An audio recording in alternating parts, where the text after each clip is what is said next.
I work for a well-known financial institution. At first, they were hesitant to consider me because of my past. I spent 2 years in prison. However, one circumstance changed my fate. Isabella, the director of the company, had strong feelings and sincere sympathy for me. At first, I thought that her gaze through her glasses was full of contempt, but it turned out to be quite the opposite. Isabella received my application from the secretary at the interview and began to consider whether to offer me the job. After a series of trivial inquiries, she happily announced that I was hired. At the same time, I met a girl named Amelia, and within a year, we were married, creating an idyllic family home. While I worked at my job, my wife deftly managed the household chores, cooked delicious meals, and kept her captivating beauty from the moment we first met. And then on one of the usual working days, she met me with tears of happiness and a positive pregnancy test. My beloved was expecting a baby, and I was beyond thrilled. However, not everything is smooth sailing. There were difficulties at work, which became increasingly stressful. I had to work nights, and I felt like I was the only person with this burden. It was too hard and was pushing me to the limit. However, my efforts did not go unnoticed, which led to a call to the principal's office. I forgot to mention that my principal was an attractive woman in her 50s. After work, I went into her office where she greeted me warmly. And then a question arose. "How was your work? Aren't you tired? Maybe I should add more so that you can start coming to me." I stood there in a daze. The puzzles in my head were starting to come together.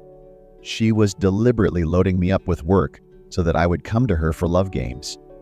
In my moment of contemplation, she walked over to me and put her hand on my face. I made my final decision and did what she wanted. She ordered me to lie on her desk, and the rest was a blur. She did whatever she wanted. How could I refuse her?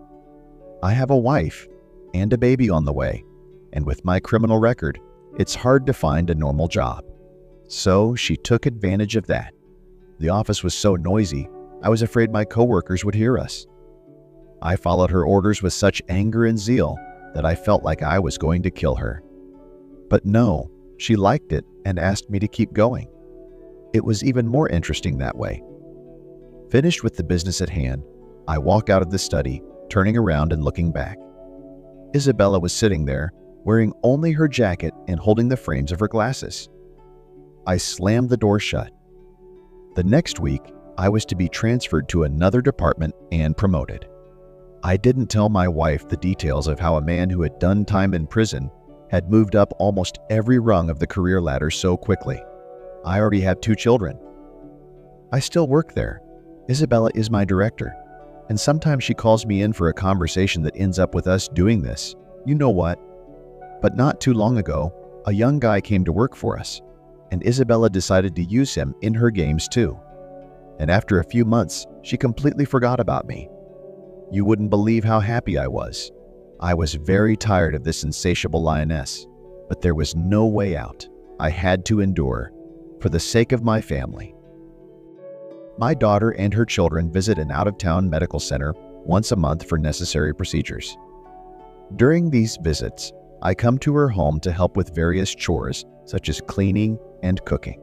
This time, I visited her home again, but her husband David could not accompany them as he had to finish his report and go to work over the weekend.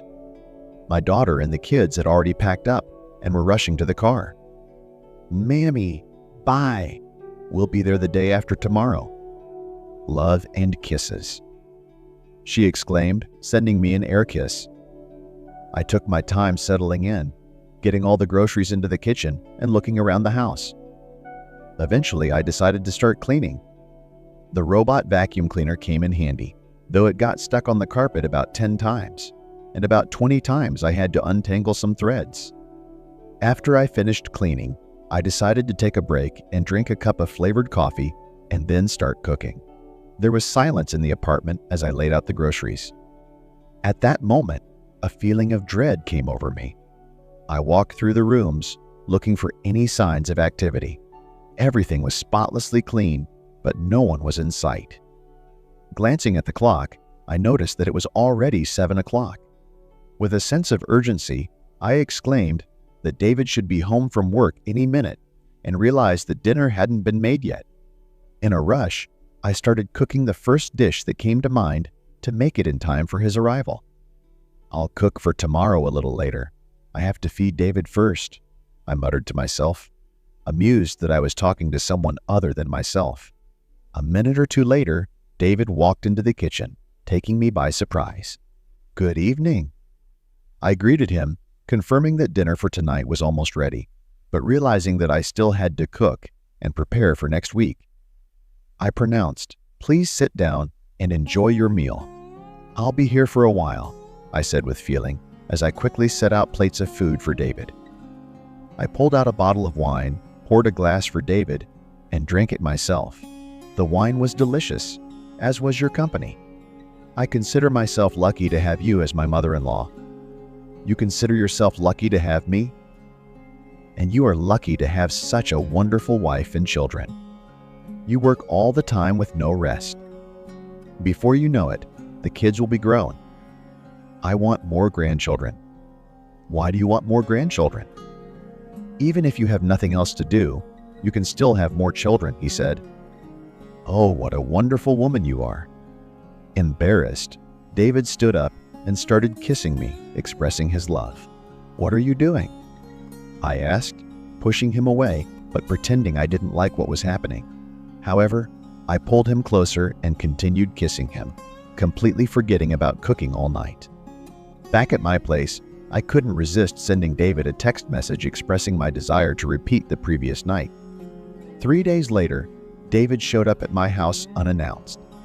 At that moment, my friend, whose name was Eleanor, and I were sitting, chatting, drinking coffee, and smoking. Suddenly, the doorbell rang. I opened the door, and he immediately pressed me against the wall next to the door and kissed me. I was just shocked, and so was my friend. She was watching us because she heard the noise and decided to see what was going on. I slapped him so my friend wouldn't think bad of me. But Eleanor smiled and said, "David, will you kiss me? If not, I'll tell your wife what you're doing here."